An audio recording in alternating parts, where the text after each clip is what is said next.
Don't want to go up there.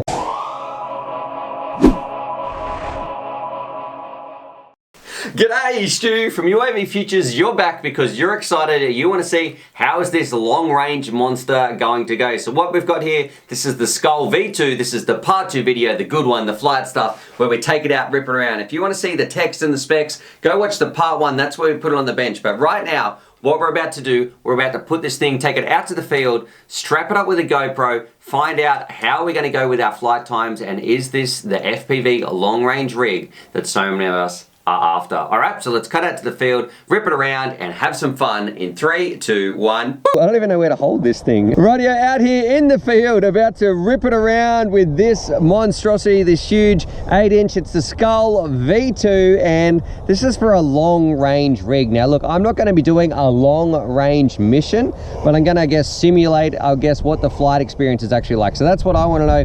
What is this thing like in the sticks? Because we've only what is this thing like on the sticks? Because I've only got FreeSky in here. Of course, if I was doing a serious long-range mission, I'd be putting in like a Crossfire or something and go a little bit further. Now we're rocking 8-inch props, and I really have no idea how this thing is going to go. So that's what we're going to do. I'm hoping we're going to get some nice, juicy, just smooth footage. We might coast around, get some different angles. I won't be doing the test track. I'll be doing some more scenic sort of flying, and we'll see how the Skol V2 goes. Then we're going to hand it over to Crash Test Cal, see what he thinks. Grumpy Trev might be turning up. I'm not too sure if he's going to finish work in time.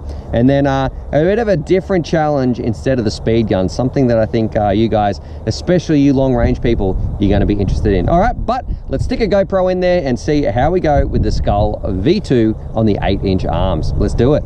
Okay guys, here's the Skol Flynoceros 8-inch.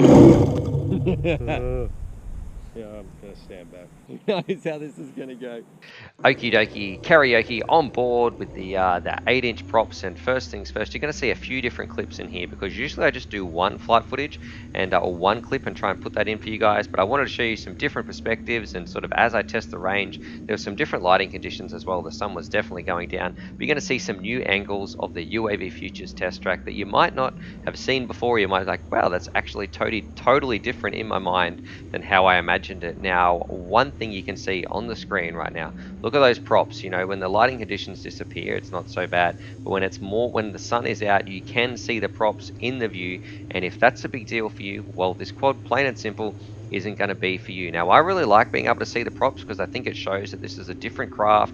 It does something that, you know, the DJIs and the Phantoms, they can't do out there. It's a totally different sort of experience, and you know, with some of those flips and rolls and that sort of stuff that they can do, this is a very unique sort of filming style. So if that's for you, great, it's right up your alley. But if those props bug you, well, I suggest you keep looking, or maybe you could do some extra things with the GoPro mount, tilt it right up or something like that. Now, in terms of the actual flight experience itself, there's a couple of things I think that cause some oscillations, and they're around the 10% throttle, so I'm not too sure why it was there in sometimes, but if you punched it a little bit more, they seem to disappear. It was very, very efficient flying around with these huge props, but you are going to need to balance them. I didn't balance these ones, I just showed you exactly what it's like. Oh, and this bit was crazy too. These ducks, just Cal's like, you're going to run into some ducks, Stuart. They just totally came out of nowhere. I don't know what you call a group of ducks, a flock. Anyway, I'm getting distracted. But the props themselves, you are going to need to balance them, because look, they're just not like the 5-inch props that are perfectly balanced. These 8-inch props, you're going to need to put a little bit of work into them to get the most out of your craft. They're going to be more breakable as well, and the oscillations, I don't think Betaflight handles it like it handles the 5-inch quads, so you're going to need to spend a tiny bit of time doing some PID tuning. Now, if you're okay with all of that, what you do get in return is, like I said, something very unique. This craft does what no others can do. It flies for a ridiculously long time. It's very smooth. It's going to get you some great footage. You're going to be able to take this places that you can't take other craft. You can't do maneuvers that you can do with this. So if you're the sort of person who lives near some really nice scenery, you want to film some really interesting things from a unique perspective that not many people have seen, or you just like the idea of long flight times, you're not really interested in proximity, because this is not made for proximity. If you're interested in flying around, seeing the world from a different perspective, this is definitely right up those pilots' alley. Now don't be expecting to do some crazy acro maneuvers like you can with your 5-inch, because we're going to do a few flips and rolls here in a minute, and you do get a bit more bounce back than you used to. So you need to fly it in a totally sort of different way. So I think it's right here. Look at the bounce back you get. It's not terrible for an 8-inch prop craft, but it's also not fantastic either. But one great thing, if you want to do a bit of both between this long range flying and also some proxy flying, well, you can swap out those arms to some smaller ones. As you can see, guys, we're not really putting it through its paces just yet. This is the first time we've even gotten close to a 8-inch quad before, so. Yeah, and I reckon it's not about speed or power, it's about long flight times. And it certainly sounds efficient. I have no idea where you are. Down the river. Wow. Gee, it's quiet. Did say we're bringing the volts down at?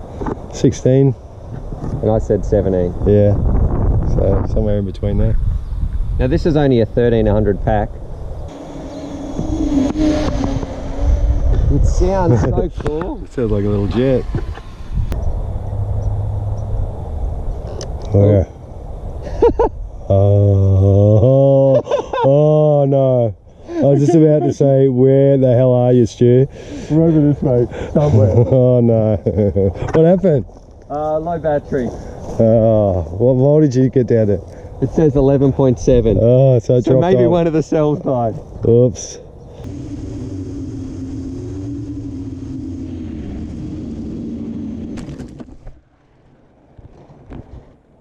Stewie is about to reap the consequences of his actions. Yeah, I'm glad that wasn't over the river.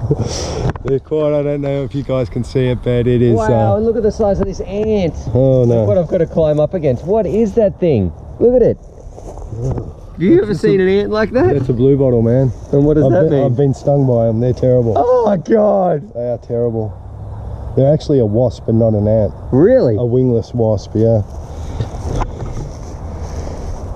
They hurt like hell. Okay. I don't want to go up there. Okay, maybe there's another way. That bug really freaked me out. I reckon I can throw something. We got a water bottle? I got a water bottle. Oh, good idea. I'll be back. Alrighty. Because look, I did want to go up there, then we saw that wingless wasp ant, and yeah, when someone's like, they really hurt and they're talking about an Australian insect, well, you don't want to mess with those ones, because everything sort of hurts, but when they're like, yeah, no, that's a bad one, well, it's probably a really bad one. All right, what do we got, Cal? Who's our water sponsor today? Shout out to 7-Eleven. All right. Let's see what you got. What skills you got. All right.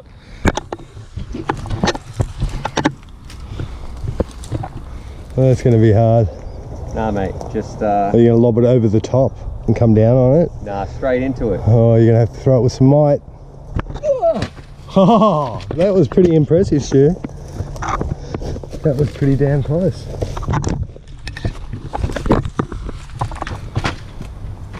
Oh. I think we might have a chance. Oh.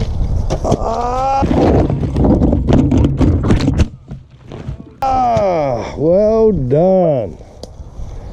And I didn't break a prop, which is very important, because I don't actually have any spare 8-inch props, so that worked out very well.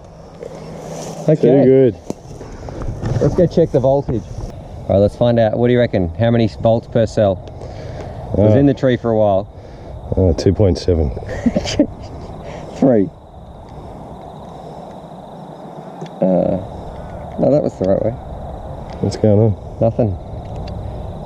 There's nothing wrong with that battery checker. Look, let's double check. See what Cal brings his down to. Okay, so that one's working. This, mate, you know what? It might have been this battery actually that failed instead of the quad, because I'm getting nothing. It wasn't in the tree. I've never seen that happen with one of these graphenes before. Nice. It's pretty warm. Well, yeah, it's dead. Let's try it with a good battery. Right, Cal, I've got a battery on here. You're about to fly the Skol V2, but what I'm going to do, I'm going to get you to fly it, and then we're going to come back and get all your sort of impressions all in one, all right? Alrighty. Let's Skol. Alright. That's the Trevor joke. I gotta say, it's pretty smooth straight off the bat. You can barely hear it, mate. No, it's just kind of what I expected, I guess. It's just smooth. And look, I'm not doing anything other than doing a bit of light cruising. I can tell you it's excelling at that. And despite the result we had with that last battery, I think it's going to be fairly efficient in flight too. Yeah, I reckon there was something wrong with that battery to come down and it's not even registering, so yeah. Yeah, look, it's definitely smooth. It just feels economical the way it cruises. It feels great. And look, I can see my voltage is not really going down at a rapid rate at all, so I can see that it's going to have a bit of you know, some good cruise time. I just can't get over the noise. Like, it's quieter than a Phantom, it's quieter than a it's the quietest quad I've ever heard. 8-inch props, that's crazy, isn't it? So I don't know if you would well, what your prop options are for this machine. Yeah, not many. I can't imagine that you're going to have a wide choice, but the ones that we got on it at the moment seem to be performing very well. 6-inch plus rig I've always had biprops, so this is the first time I've flown a big tri-prop, and it feels pretty good. Great quad for anybody that's thinking about doing some long range flights. If you live in an area that is given to some nice scenic landscape and some long wide views, then this is a quad that you can use to get out there. And if you combine it with a long range system, a long range FPV feed system, perhaps even something like the DJI OcuSync or something, which will allow you to get out to about 7 kilometers, you're going to have a lot of fun with this. So especially you pair it up with a nice big, and I would try to put a much bigger 5S battery in there. Yeah, definitely. This is, yeah, the biggest I had was a 1300. And you know, and you combine it with something like a crossfire system as well, and boy, I think you could get away with something that's a bit higher latency than we're used to in terms of video feed, because you are cruising at a very docile, in a docile way. So I don't think latency would be a big problem, especially if you're just using it as a cruiser. If you want to get a bit crazy with it and start doing flips and rolls, well, you know, that's a whole different ball game. I don't even want to do that kind of flying with this quad. This just seems so well suited to the kind of flying I'm doing right now. Relaxing? Relaxing, yeah, that's a good way to put it. You can just cruise, take in the vision of the landscape you're flying around, and it's quite enjoyable. It's quite therapeutic. 18.3 volts at the moment, so Okay, that's going better than my one. So there's obviously a problem with that battery. And, you know, I understand that these larger propped quads can sometimes be problematic when it comes to the way they perform and the need for PID tuning, etc. But this one seems to be going very well. A little roll there, no problem at all. Not even really any bounce back. That's what I understand the problem is with a lot of big prop quads, is that bounce back you often get. Are you getting any bounce back on this? No, it's just a little bit. Nothing to worry about though.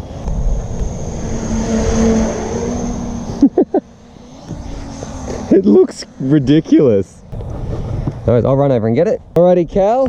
So there it is. There was your, I guess, your long-range rig tester on that was only a 1300 battery. But yeah, how long was your flight?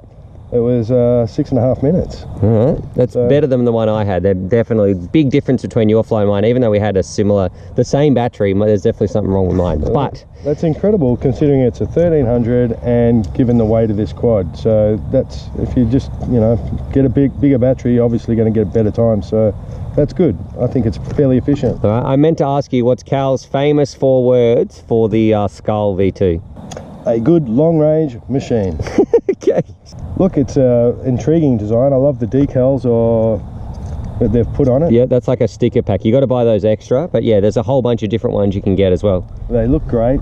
Obviously, this is a quad not designed to crash, so I don't mind a little bit of extra artwork there, and hopefully you can not crash it. But the design of it itself, the body, is what I'm immediately drawn to. It's wide enough to accommodate the GoPro, which is interesting. And they've, you know, put some 3D printed parts in here to accommodate a standard camera, which is kind of great. It means that your batteries are always going to fit in the back and the top tray very well. And I just love the way they make use of that space for the GoPro, which means you're not going to have much of a clash between the battery and the GoPro, which is often the case with these top mount configurations. So yeah, no, I take my hat off to them there. That's innovative, and I like to see that. And it's a really well designed part.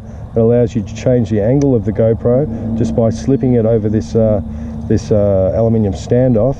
You can click it down into different slot positions to adjust your angle, and that's great. I love it. Very well designed. It looks like it's got enough space to accommodate extra electronics as well. Yeah, what's crazy in this one, it's got a 20 by 20 stack in there. So I don't know if that's just them taking a joke or something like that, because you'd think you'd put you've got all the room in here, and then they put something tiny in there like that. So yeah, that did make me laugh.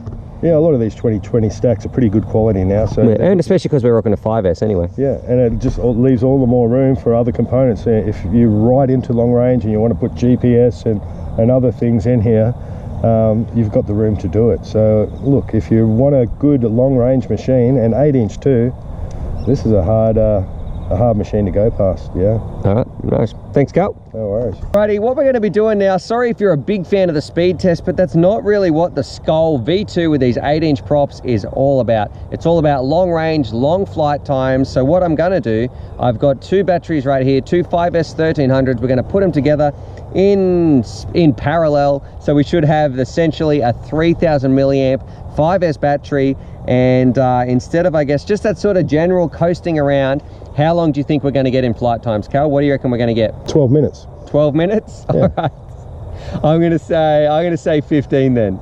All right, let's do it. Let's strap these two together and see how we go. Built up this little adapter too, so we'll be able to just plug it directly straight in. Something I like too, it's got these two larger sort of Velcro straps, larger cutouts in the back, so if you did have a bigger battery, it would actually fit a lot better. And I'm thinking about putting one on the bottom as well, underneath here. All right, anyway, we're going to cut to when we've actually got this thing all together. I said to Cal, does he want to film the monstrosity? He films me. This is definitely not recommended, but for scientific purposes, we're going to see how it goes. Ready? All right. You clear? Yeah. I'm going to step back, actually. Yeah. Those sketchy 8-inch props. They're like spinning machetes.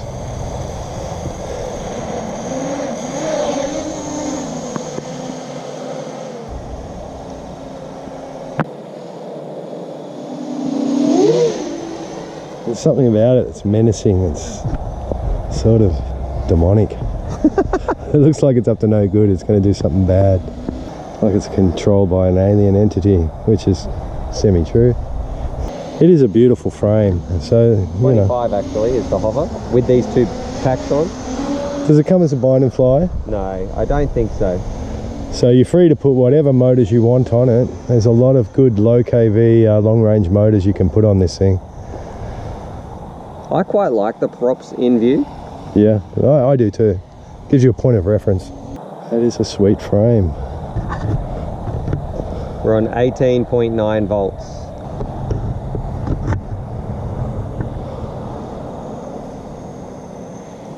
And the good thing about having these 8-inch arms is you're not confined to 8-inch props. You could run 7-inch props or even 6-inch props on this thing. And it comes with different sets of arms too. Like if you wanted to switch it out, it comes with 5, 6, 7 or 8-inch arms.